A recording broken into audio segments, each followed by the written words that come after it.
لم يسلم منها الطفل ولا المرأة ولا الشاب ولا الشيخ الكبير. بسبب ماذا يا عباد الله؟ بسبب مشادات كلامية أو خلاف على بيع وشراء أو ثارات قبلية جاهلية. فترى منهم يطلق رصاصات بندقيته ولا يبالي بمن أمامه أو بمن حوله، فيقع فيها الأبرياء. فكم لاحظتم يا عباد الله في خلال هذه الفترة المنصرمة كم من قتيل وكم من مشلول وكم من مغرق بسبب هذه التصرفات الشيطانية. فيا قادة الألوية، يا قادة الألوية ويا قادة الكتائب، اضبطوا أفرادكم وحاسبوا من يتسببون في إزعاج هذه الأرواح البريئة. وما حادثة صاحب الباص قبل يومين منا ببعيد. يا مشايخ القبائل اجعلوا حدا لهذه الثارات وحرمة لهذه الأماكن، وخصوصا الأماكن العامة. قوموا بواجبكم وسخروا مكانتكم في نفع البلاد وصلاح العباد. كفوا السفهاء عن الاعتداء على الضعفاء والمساكين، ولا تحكموا في الناس بالأسلاف والأعراف الجاهلية، وإنما حكموا شريعة الإسلام. عباد الله، أنا فليتق الله كل من يسعى لإدخال الحزن والضرر والأذى على المسلمين من خلال اختلاف أقوالهم أو إبقاء السلع الضرورية لهم، فيخفون الغاز ويضطروا إلى شرائه السلع الذي يحكمه المحتكر. يا معشر التجار استنزلوا بركة المال بالصدقة، استنزلوا بركة المال بالصدقة وحفظوا أموالكم بالزكاة، واعلموا أن في الأمة الفقير والمريض والأرملة والمسكين فإياكم والبشع والاحتكار والشح. قال الله تعالى: ومن يوق شح نفسه فأولئك هم المفلحون. انظروا المعسرين وساعدوا الفقراء والمحتاجين، واعلموا أن المال لا يبقيه الطمع والجشع. عباد الله، ألا فليتق الله كل من يسعى في إدخال الضرر والأذى على المسلمين من خلال ظلمهم وأخذ حقوقهم، فالظلم ظلمات يوم القيامة. كم يوجد اليوم المظلوم في أوساطنا، وقد تسلط بعض من له قبيلة أو عشيرة أو قوة على من لا قبيلة له، على من لا عشيرة له، على من لا قوة له.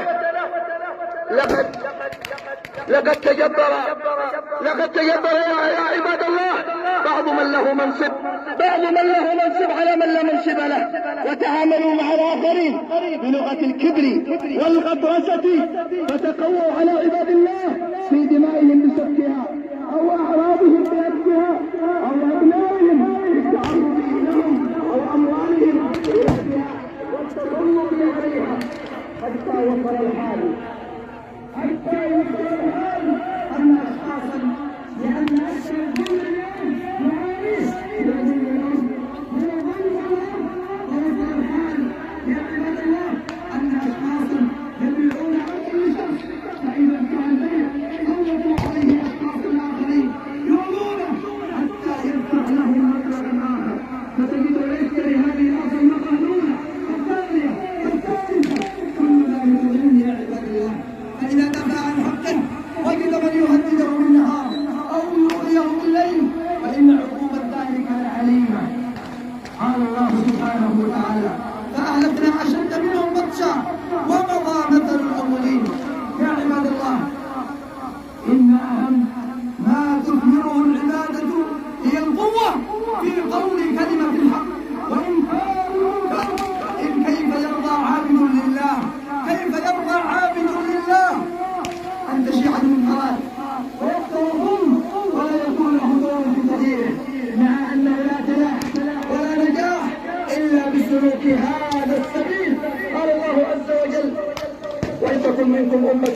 يدعون إلى الخير ويأمرون بالمعروف وينهون عن المنكر، وأولئك هم المفلحون. الله أكبر، الله أكبر، الله أكبر كبيرا، والحمد لله كبيرا، وسبحان الله بكرة وأصيلا. ألا أيها المؤمنون، ألا فليتق الله كل من يوصل الضوء إلى المسلمين من خلال حرمانهم من نصيبهم من الإغاثات والإعانات التي هي أساسا ما جاءت إلا لذوي الدخل المحدود من الأسر الفقيرة وأسر الشهداء ومن هم بأمس الحاجة إليها.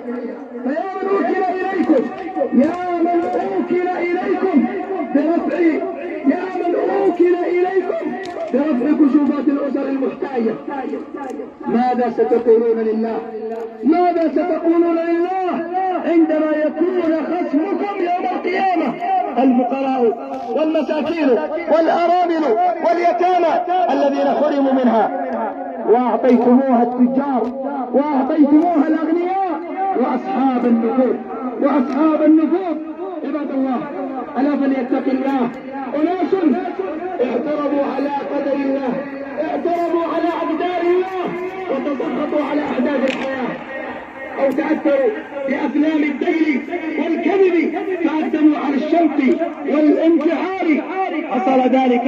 حصل ذلك هذه الفترة كثير من أطفال وشباب ونساء استهانوا بهذا الفعل الشريع وارتكبوا هذه الخطيئة العظيمة التي يقتل بمثلها في نار جهنم.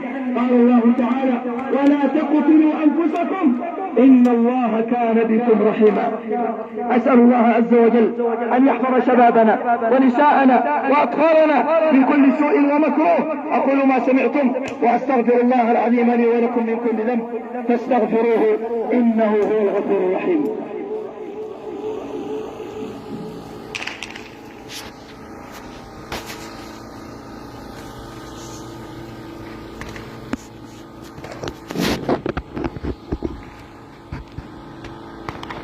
الله أكبر، الله أكبر، الله أكبر، الله أكبر، الله أكبر، الله أكبر، الله أكبر، الله أكبر.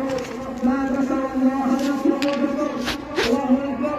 ما سبح بحمده وسبح واستغفر، الله أكبر. ما صار مسلم وأكبر، الله أكبر. ما قام قائم في جوف الليل فبكى من خشية ربه واستعظم، الله أكبر كبيرا والحمد لله كثيرا وسبحان الله بكرة وأصيلا. الحمد لله رفيع الدرجات فاطر السماوات فاطر الأرض والسماوات عالم السر والخفيات، وهو الذي يقبل التوبة عن عباده ويعفو عن السيئات. أشهد أن لا إله إلا الله وحده لا شريك له يغفر الخيرات ويغفر الرحمات يجيب الدعوات. وأشهد أن محمدا عبده ورسوله صلى الله عليه وعلى آله وصحبه أجمعين. أيها الناس، اتقوا الله كما نور سعادة عليه الدنيا والآخرة.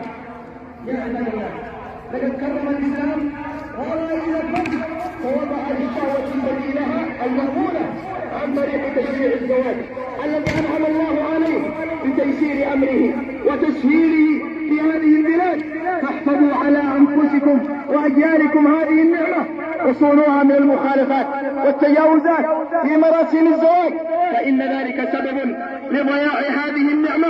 قال الله تعالى: ذلك بأن الله لم يكن مغيرا نعمة أنعمها على قوم حتى يغيروا ما بأنفسهم وأن الله سميع عليم. فاحذروا استبدال الخير بالشر أو التيسير بالتعسير أو الحشمة والعفاف بالتضرج والسفور. واسمعوا يا عباد الله، اسمعوا إلى هذا الكلام جيدا. اليسر في الزواج، اليسر في الزواج والسعادة مقترنان. اليسر في الزواج والسعادة مقترنان.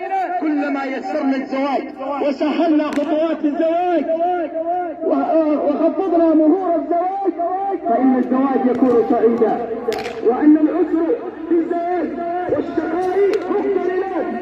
كلما شددنا على أنفسنا، كلما غالينا وباهينا في الأمور والسنة فإن الزواج يصاحبه الشقاء والعياذ بالله ويصاحبه التعاسة. يا عباد الله، يا عزيزي، فوعد الترمذي حين قال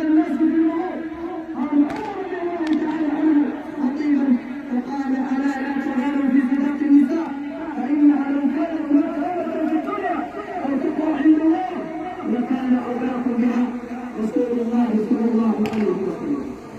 ما أصدق امرأة من نسائه ولا أصدقت امرأة من بناته أكثر من 12 أوفية.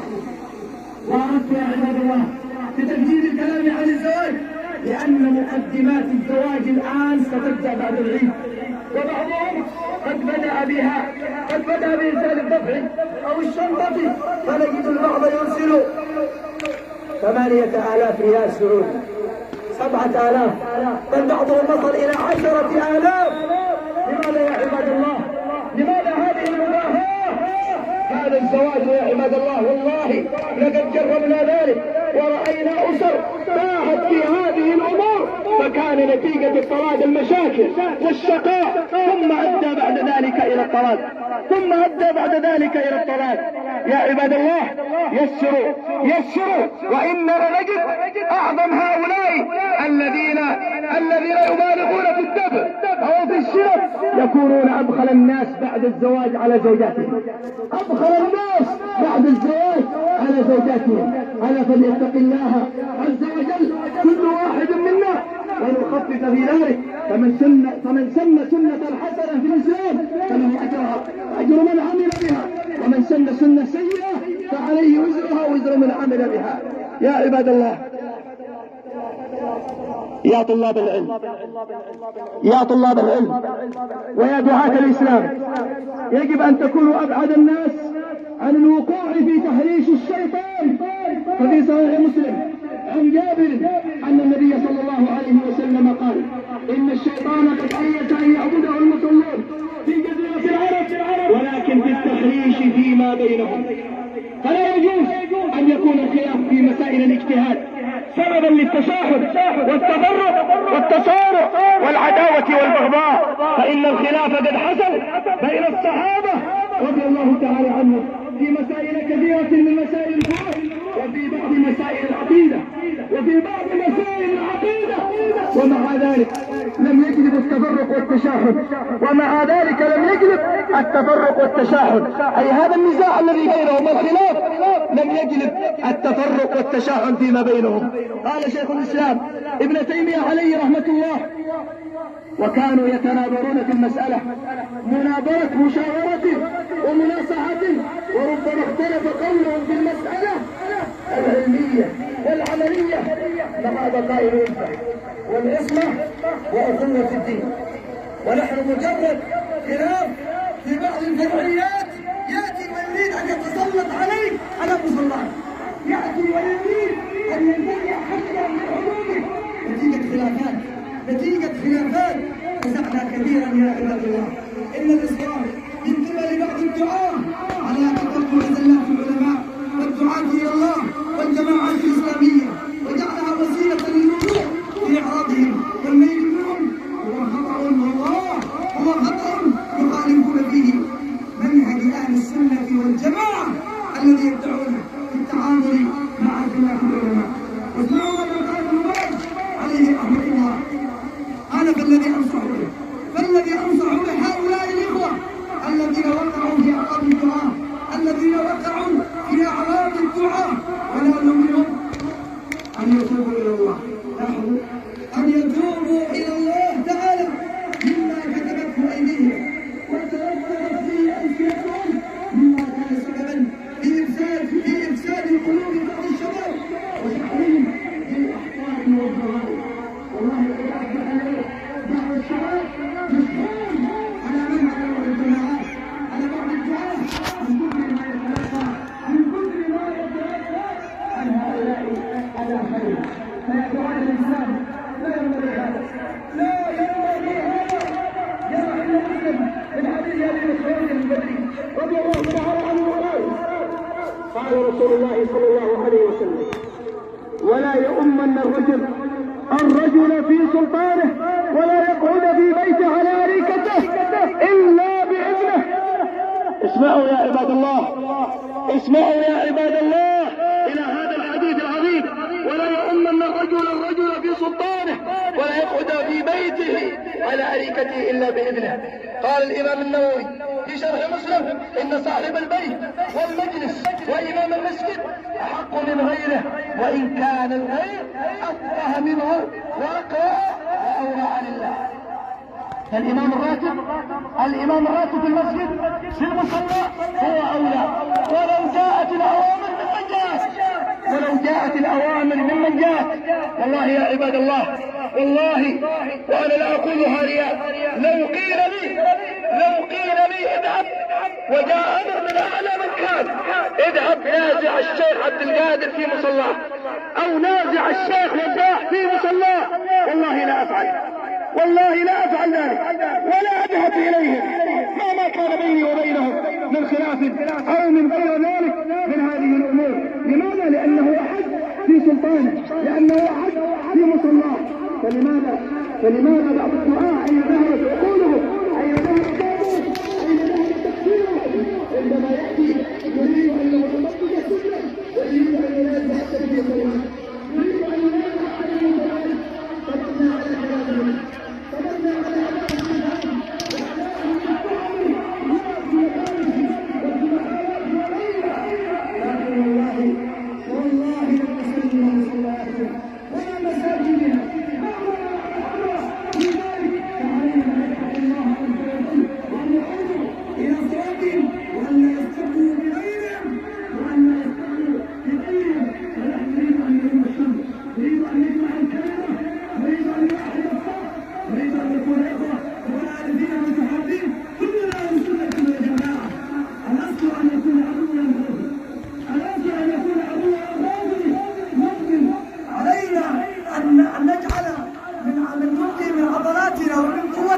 ومن سلاحنا على عدو جميل الذي لا يفرق بين سني ولا اصلاحي ولا صوفي ولا محمدي ولا انتمائي ولا غيره، من لم يكن معه فهو ضده.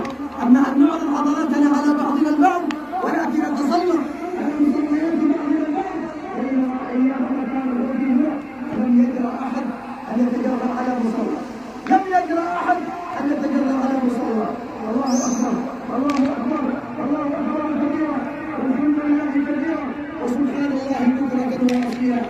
يا عباد الله، نذكر أصحاب الهمم العالية والنفوس الطلاقة إلى جنة عرضها السماوات والأرض بصيام الست من شوال، والتي أخبر عن فضل صيامها رسولنا صلى الله عليه وسلم بقوله: من صام رمضان ثم أتبعه ستا من شوال كان كصيام الدهر. والله الله بالاستمرار على الطاعة والمداومة على العبادة بعد رمضان، ومن علامات قبول الطاعة أن توفق لطاعة بعدها. يا عباد الله، اليوم يومكم هذا الله سبحانه وتعالى قد جمع لكم، قد اجتمع في يومكم هذا عيدان، وأصبحت الجمعة رخصة في حق كل من صلى العيد، يجوز له أن يصلي ظهرا، ولكن تشرع إقامة الجمعة، فقد أخرج أبو داود وغيره وصححه